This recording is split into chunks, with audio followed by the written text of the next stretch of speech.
بسم الله الرحمن الرحیم. درنو ملګرو سلامونه او نیکې هیلې مې ومنئ. هیله لرم چې ټول به روغ جوړ د صحت او عافیت جامې پر تن ولرئ.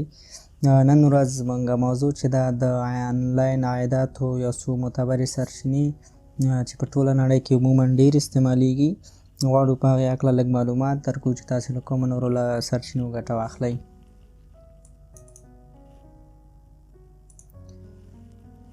راځو په خپله موضوع باندې پیل کوو.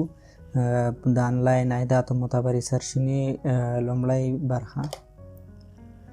په لومړیو کې د یوټیوب چینل جوړول دي. کریټ یوټیوب چینل که چېرته تاسې غواړئ چې د نورو لارو ترڅنګ له یوټیوبه پیسې ترلاسه کړئ نو تاسې باید په یوټیوب کې چینل جوړ کړئ.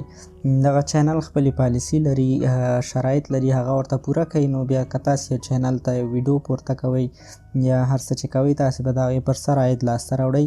نو د یوټیوب چینل په جوړولو باندې هم یو څه عاید ترلاسه کیږي چې عموما په افغانستان کې هم دغه عاید لاسته ترې راځي، په نورو هېوادونو کې هم. نو که تاسې غواړئ چې یوټیوب چینل جوړ کړئ او عاید ترې ترلاسه کړئ نو کولی شئ، ځکه دا هغه باوري سرچینه ده د عاید د ترلاسه کولو لپاره.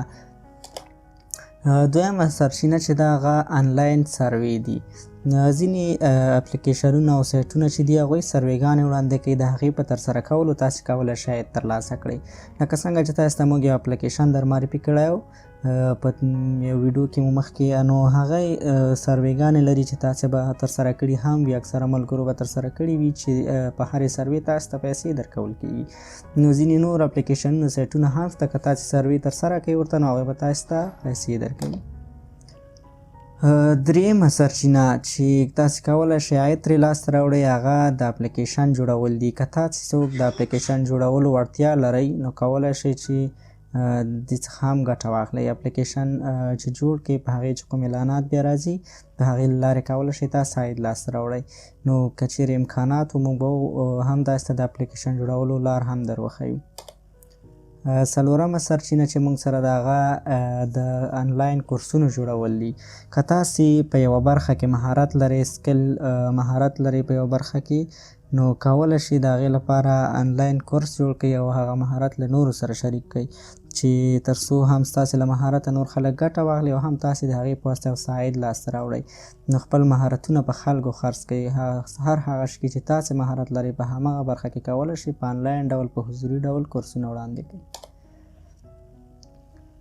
پنځمه برخه کې کریټ ویبسایټ. د ویبسایټ جوړول دي. که کوم څوک په تاسې کې وړتیا لري چې ویبسایټ جوړولی شي نو ویبسایټ هم ګټه او عاید ترلاسه کولی شي له هغې څخه. نو که تاسې ویبسایټ جوړولی شئ ویبسایټ جوړ کړئ او په ویبسایټ کې معلومات خپرولی شئ، نور ملګري هم پکې در سره کار کولی شي چې له دې لارې هم تاسې آنلاین عاید لاسته راوړلی شئ. نو ویبسایټ جوړولو طریقې هم شته، اسانه دي. که غوښتل مو یوټیوب کې همدا ډول ګوګل کې سرچ کولی شئ، هلته میتود او طریقې شته. نو عموما چې موږ په دغه پنځو په دغه برخو باندې بحث وکړ، یو د هغې څخه د یوټیوب چینل جوړول و، بل د آنلاین سروې ترسره کول و او بل د اپلیکیشن جوړول و. همدارنګه په څلورمه برخه کې بیا د آنلاین کورسونو جوړول و او وروستۍ برخه د ویبسایټ جوړول و.